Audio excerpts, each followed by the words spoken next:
দাফন নবী পাকের রওজার পাশেও দিতে দিল সেই জান্নাতুল বাকি মদিনা শরীফের কবরস্থান রয়ে গেলেন ইমামে হুসাইন রাদিয়াল্লাহু তাআলা।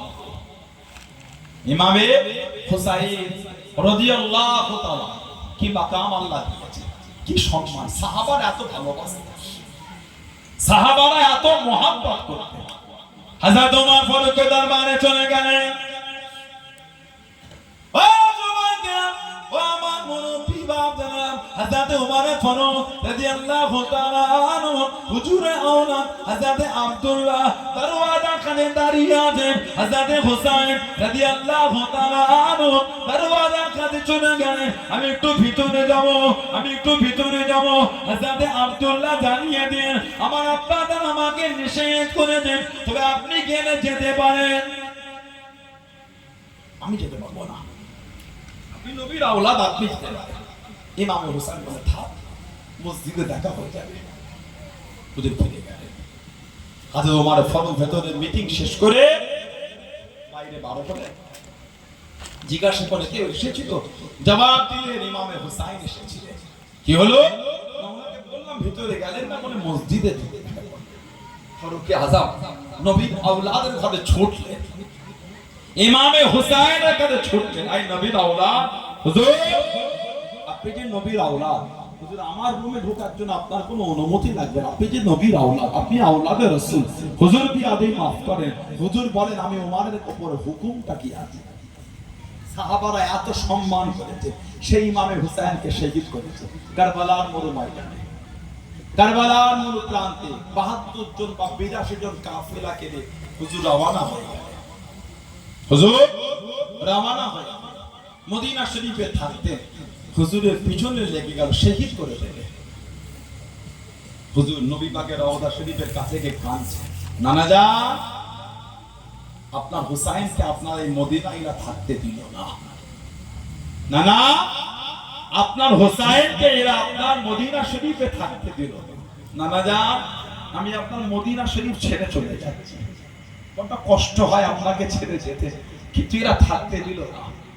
এরা আপনার আওলাদের বিরুদ্ধে শুরু করে দিল। ইমামে হুসাইন রাদিয়াল্লাহু তাআলা হুজুর উঠে তার ফ্যামিলিকে নিয়ে হুজুর মক্কা শরীফে চলে গেলেন। তওয়াফরত অবস্থায় হুজুরকে কয়েকবার শহীদ করতে চেয়েছিল। হুজুরের কাছে চিঠি আসা শুরু হয়ে গেল কুফা থেকে, হুজুর আপনি কুফায় আসেন, আমরা আপনার হাতে বায়াত নেব। হুজুর আমরা আপনার হাতে বায়াত নেব। হুজুর চিঠির কোনো জবাব দিচ্ছে না। ১৫০ খানা চিঠি পাঠিয়েছে হুজুরকে কুফা থেকে। লাস্টে একটা চিঠি দিয়ে লিখেছে হুজুর আপনি যদি না আসেন কিয়ামতে আল্লাহ পাকের সামনে আপনার নানা জান থাকা অবস্থায় এই হিসাব দেব। এত টাকার পরও আপনি আসেন। ওই চিঠিটাকে নিয়ে হুজুর সাহাবাদের দেখাচ্ছে, আর আমি থাকি কি করে না কি, এবার আমাকে যেতে দাও। সাহাবাদের একটাই কথা, আপনাকে কুফায় যেতে দেবো না, আপনাকে কুফায় যেতে দেবো না, একটাই কথা। হুজুর বলে যেতে দাও, উনি বললেন হুজুর সিদ্ধান্ত হলো সাহাবাদের নিয়ে, আচ্ছা আপনি যেতে পারেন, আগে আপনার প্রতিনিধি পাঠান। হুজুরের ফুফুতো ভাই হযরতে মুসলিম বিন ওয়াকিল রাদিয়াল্লাহু তাআলা, হযরতে মুসলিম বিন ওয়াকিল রাদিয়াল্লাহু তাআলা হুজুরকে পাঠিয়ে দিলেন। হুজুর গেলেন, গিয়ে বললেন যদি ভালো বোঝো চিঠি লিখতে। হুজুর গেলেন, ইমাম হুসাইন রাদিয়াল্লাহু তাআলার নামে কয়েকটা দিনের মধ্যে ২০,০০০ মানুষ হুজুরের হাতে বায়াত নিল। ২০,০০০। এই অবস্থা দেখে উনি চিঠি লিখলেন হুজুর এবার আপনি আসতে পারেন। এই চিঠি যখন হুজুরের কাছে আসলো সাহাবাদের দেখাচ্ছে, এবার তো আমি যাই, এবার তো আমি যাই, এই তো আমার ভাই চিঠি পাঠিয়েছে। সাহাবারা বলছেন যেতে দেবো না। হযরত আব্দুল্লাহ ইবনে আব্বাস আমার রাসূলের চাচাতো ভাই, যার মাজারটা হলো তায়েফের পাহাড়ের উপরে, হযরত আব্দুল্লাহ ইবনে আব্বাস রাদিয়াল্লাহু তাআলা ইমামে হুসাইনের কাছে দাঁড়িয়ে গেলেন, এই নবীর আওলাদ নবীর নামাজ, আমি আপনাকে যেতে দেবো না। যদি আপনি নবীর আওলাদ না হতেন, এই মাথার চুলটাকে আমি হাতে করে মুঠো করে ধরে আপনাকে রেখে দিতাম। যদি আপনি নবীর আওলাদ না হতেন, এই মাথা চুলটাকে আমি আপনার মুঠো করে ধরে আটকে দিতাম, কিন্তু আপনি যে নবীর আওলাদ, এই বেয়াদবি তো আপনার সাথে করতে পারবো না, এই আদবের খেলাফ তো আমি করতে পারবো না। তবে হুজুর আপনি কুফায় যান না। হুজুর বলে এবার আমাকে যেতে দাও, এই তো চিঠি, হুজুরকে তো যেতেই হবে, নবী তো ভবিষ্যৎবাণী করে দিয়েছে। নানা ভাই, তোমাকে মরু ময়দানে ফাঁকা জায়গায় তোমাকে শহীদ করবে, নানা ভাই তোমাকে শহীদ করবে। মা উম্মে সালমা, আমাদের মা রাদিয়াল্লাহু তাআলা আনহা, জানার ঘরে আমাদের রাসূল তাশরীফ রেখেছে। মা উম্মে সালমা রাদিয়াল্লাহু তাআলা, আল্লাহ রাসূল বলেছেন ঘরের দরওয়াজার কাছে দাঁড়াও, কাউকে ঢুকতে দিও না। মা উম্মে সালমা রাদিয়াল্লাহু তাআলা দরওয়াজার কাছে আছেন, কখন ইমামে হুসাইন ঘরের মধ্যে ঢুকে গেছেন, মা বুঝতে পারেন। মা কিছুক্ষণ পরে ঘরের ভিতর থেকে কান্নার আওয়াজ শুনতে পাচ্ছেন। মা ঘরে গিয়ে দেখছেন আমাদের নবী ইমামে হুসাইন রাদিয়াল্লাহু তাআলাকে বুকে জড়িয়ে কাঁদছে। মা বললেন হুজুর, নওয়াসাকে নিয়ে আদর করে, হুজুর আপনি কাঁদেন। আমাদের নবী বললেন উম্মে সালমা, আমি নবী আমার কাছে আল্লাহ পাক ফেরেশতা পাঠান, আতানি জিবরাইল আলাইহিস সালাম আখবরানি, জিবরাইল আলাইহিস সালাম এসে আমি নবী আমাকে খবর দিয়ে গেল, আমি নবী আমার পরে আমার উম্মতেরা আমার হুসাইনকে কারবালায় শহীদ করেছে। আমি নবী আমাকে কারবালার জমিনটা দেখিয়েছি।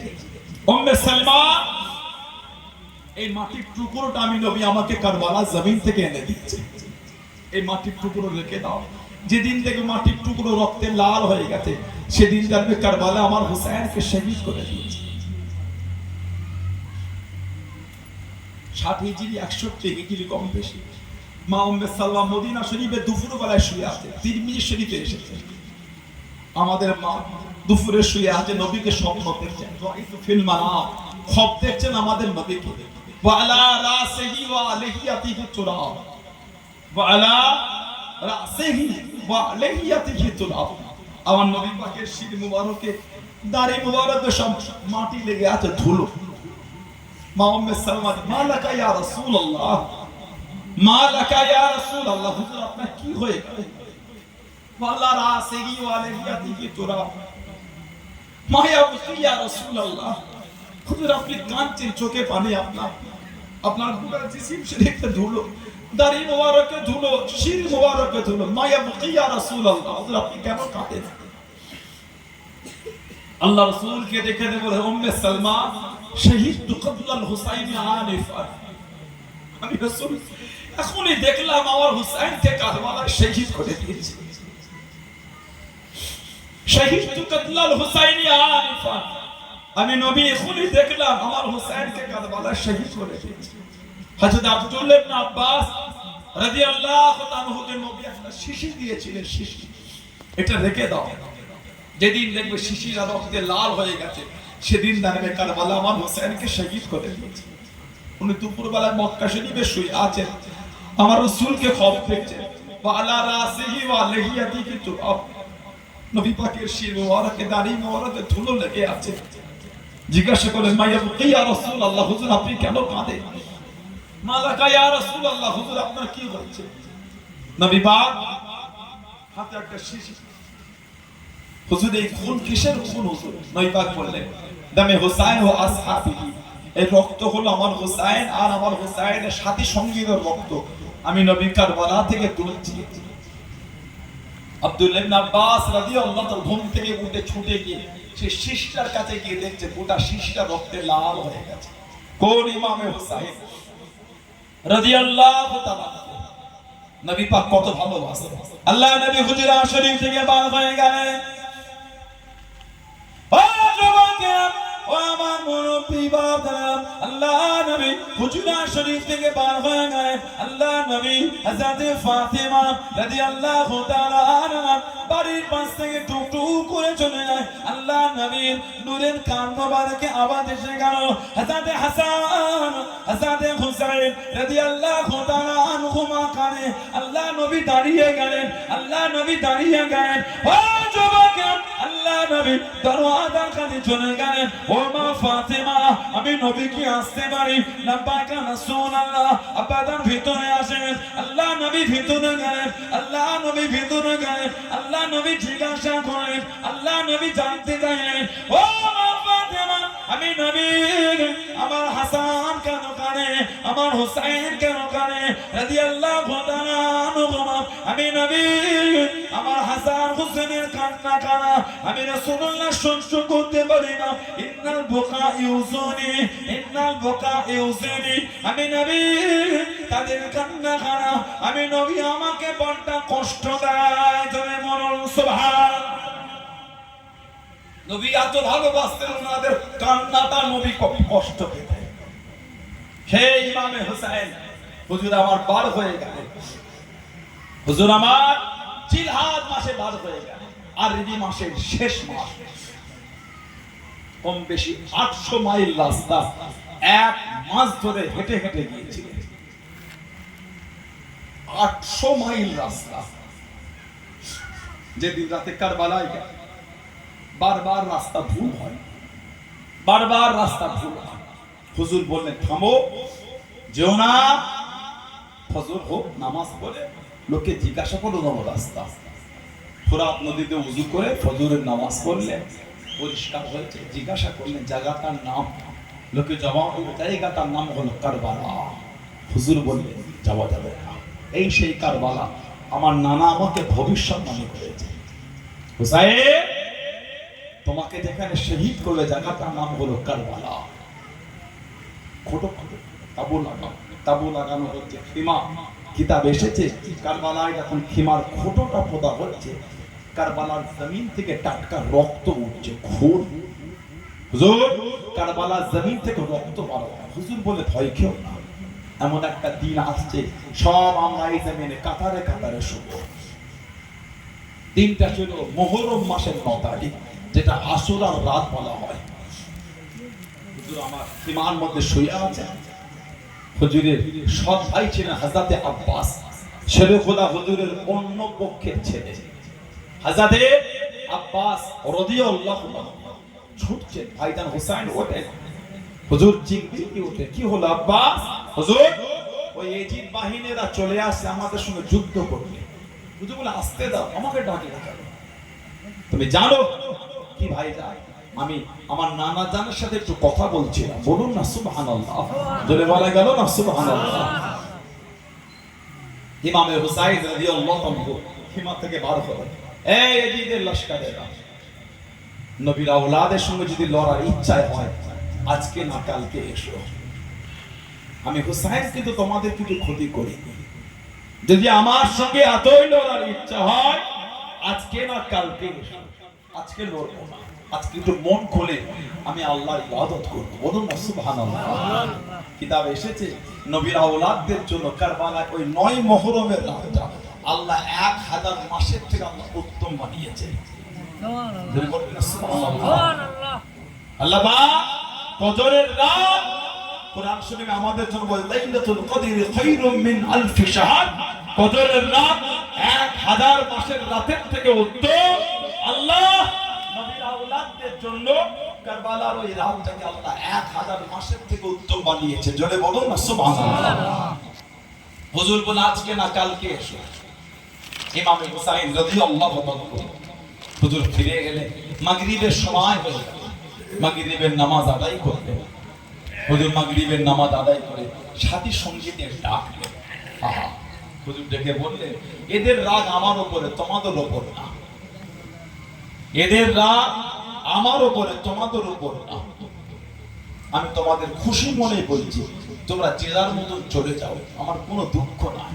কথা দিচ্ছি কিয়ামতে আমার নানা জানকে বলে সাথে করে নিয়ে আল্লাহ তাআলা সুপারিশ করে জান্নাতে নিয়ে যাব। আমার কোনো দুঃখ নাই, তোমরা চলে যাও। জবাব দিচ্ছেন হুজুর, শরীরের মধ্যে এক ফোঁটা রক্ত থাকতে কারবালায় আপনাকে একা রেখে আমরা যাব না। বলুন না সুবহানাল্লাহ। জোরে বলেন না সুবহানাল্লাহ। আমাদের ইমাম খুশি হয়ে গেলেন, খবর দিলেন মেয়েরা চলে যাও। মেয়েদের জবাব, শরীরের মধ্যে এক ফোঁটা রক্ত থাকতে নবীর খানদানকে আমরা এই ময়দানে রেখে আমরা যাচ্ছি না। বলুন না সুবহানাল্লাহ। হুজুর হুকুম দিনে আজকে আসর রাত একটু মন খুলে ইবাদত করে যাও। যে যা তাবুর মধ্যে খিমার মধ্যে চলে গেল, সব ইবাদতের মধ্যে মশগুল। হযরত সাইয়্যিদা সাকিনা, হযরত সাইয়্যিদা যায়নাব রাদিয়াল্লাহু তাআলা আনহা, ইমামে হুসাইন হুজুরের বোন ছিলেন হযরত যায়নাব, হযরত যায়নাব বিনতে ফাতেমা রাদিয়াল্লাহু তাআলা আনহা। উনি টুকটুক করে পার হয়ে গেলেন আহলে রাসূল, আওলাদে রাসূলদের খিমায় গেলেন। হ্যাঁ, আমার ভাই হুসাইনের সাথী সঙ্গীতা, কালকে যখন আমার ভাই কারবালায় যাবে, তোমরা কি তাকে একা রেখে চলে যাবে? আমার ভাই যে বড় অসহায় হয়েছে, তোমরা কি রেখে চলে যাবে? জবাব দিতে চায় হযরত যায়নাব, শরীরের মধ্যে এক ফোঁটা রক্ত থাকতে আমরা ইমামে হুসাইনকে কারবালার ময়দানে আগে নামতে দেবো না। জোরে বলুন না সুবহানাল্লাহ।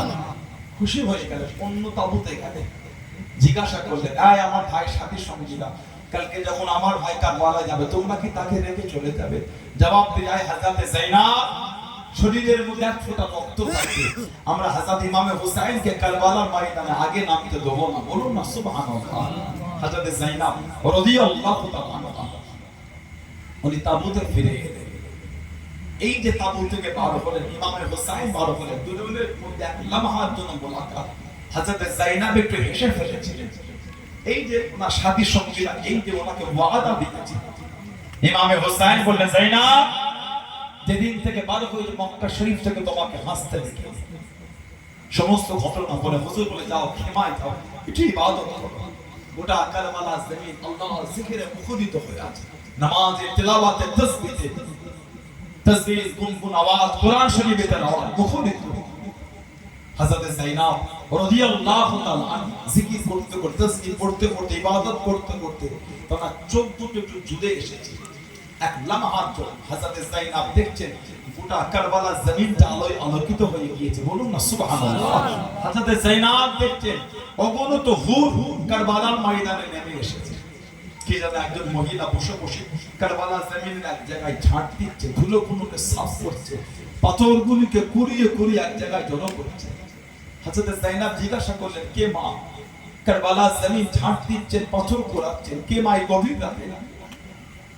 জবাব দিচ্ছেন, বেটি যায়নাব, কালকে যখন আমার হুসাইনের লাশ এখানে এসে পড়বে, আমার হুসাইনের শরীরে ধুলো লাগবে, পাথর লাগবে, কাপড় লাগবে, আমার হুসাইনের কষ্ট হবে। জবাব দিচ্ছেন, কে মা? আমার ভাই হুসাইনের জন্য এত মায়া। হযরত যায়নাবের দিকে মুখটা ফিরিয়ে হযরত যায়নাব তাকে খাতুনে জান্নাত হযরত ফাতিমা রাদিয়াল্লাহু তাআলা আনহা, বেটি যায়নাব, আমার হুসাইনের কষ্ট হবে, আমি আল্লাহর জান্নাত থেকে আমার হুসাইনের জন্য কারবালা জমিন সাফ করতে এসেছি। বলুন না সুবহানাল্লাহ। হযরত যায়নাব রাদিয়াল্লাহু তাআলা ফজর হয়ে গেল, কারবালার ময়দানে ফজরের নামাজ আদায় করেছে। এই যে সৈন্যরা একে একে আসে যুদ্ধ, নবীর খানদান থেকে একে একে যাচ্ছে শহীদ হয়ে যাচ্ছে, একে একে যান শহীদ হয়ে। হযরত কাসেম, হযরত ইমামে হাসান হুজুরের আওলাদ, হযরত কাসেম কিতাবে এসেছে, হযরত কাসেমকে পুরো আমার রাসূলুল্লাহর মতন দেখতে। হযরত কাসেম রাদিয়াল্লাহু তাআলা রাদিয়াল্লাহু তাআলা কারবালার ময়দানে চলে গেলেন, শহীদ হয়ে গেলেন। ইন্না লিল্লাহি ওয়া ইন্না ইলাইহি রাজিউন। একে একে যাচ্ছে শহীদ হচ্ছে। ইমাম হুসাইন রাদিয়াল্লাহু তাআলার কাছে দাঁড়িয়ে গেলেন হুজুরের বড় আওলাদ হযরত আলী আকবর রাদিয়াল্লাহু তাআলা, আব্বাজান একটু আমাকে হুকুম দেন, কম বেশি 18 বছর বয়স, আব্বাজান একটু অনুমতি দেন। ইমামে হুসাইন রাদিয়াল্লাহু তাআলা মানা করতে পারলেন না। হযরত আলী আকবর কারবালায় চলে গেলেন, হুজুর যুদ্ধ করতে করতে শহীদ হয়ে গেলেন। ইন্না লিল্লাহি ওয়া ইন্না ইলাইহি রাজিউন। তারিখ ইবনে সাকিরের মধ্যে এসেছে ইমামে হুসাইন হুজুরের বয়স ছিল কম বেশি 56 বছর বয়স, 56 বছর। হযরত আলী আকবর রাদিয়াল্লাহু তাআলা লাশ মুবারকটা যখন পড়েছে, উনি খিমা থেকে বার হয়ে ছুটলেন, উনি খিমা থেকে বার হয়ে ছুটলেন। হযরত আলী আকবর ওনার লাশ 56 বছর বয়স, কিতাবে এসেছে এই শির মুবারকের আর দাড়ি মুবারকে একটা চুল সাদা ছিল না, সব কালো ছিল। ইমামে হুসাইন হুজুর তার আওলাদ আলী আকবর রাদিয়াল্লাহু তাআলা লাশ মুবারকটা যখন উঠিয়ে খিমা এসেছে, 56 বছর বয়স, একটা চুল দানি মোবারক আর চুল মোবারক একটা চুল আর কালো ছিল না, সব সাদা হয়ে গেছে। কুল খানদান রাসূলকে শহীদ করে দিয়েছে। জিবাল বকর আলী আওসাদ রাদিয়াল্লাহু আনহু ফিরেছিলেন। সেই নবীর খানদান, সেই নবীর বংশধরে ভালোবাসা মাহফিল কায়েম করেছে। তানাদের ভালোবাসা এসেছে, মুহাব্বতটাকে ঠিক করে। আল্লাহ রাসূল বলেছেন, আহলে বাইতিকা সাফিনাতুন নূহ, আমার খানদান হলো নূহ আলাইহিস সালামের কিস্তির নাম। ফামান রাগিবা ফাহুয়া নাজা, যেই কিস্তিতে উঠলো সে নাজাত পেয়ে গেল। জোরে বলবেন না? আর কি জোরে বলা গেল না? যে ছেড়ে দিল সে ধ্বংস হয়ে গেল। আওলাদে রাসূলদের ভালোবাসা অর্জন আল্লাহ আমাদের কবুল করেন। আল্লাহ আমাদের সকলকে আওলাদে রাসূলকে পরিকৃত মহব্বত করার তৌফিক দান করে বলুন আমিন। আল্লাহ আমাদের সকলকে পরিকৃত সাহাবাদের ভালোবাসা তৌফিক দান করে বলুন আমিন। জোরে বলেন আল্লাহুম্মা আমিন।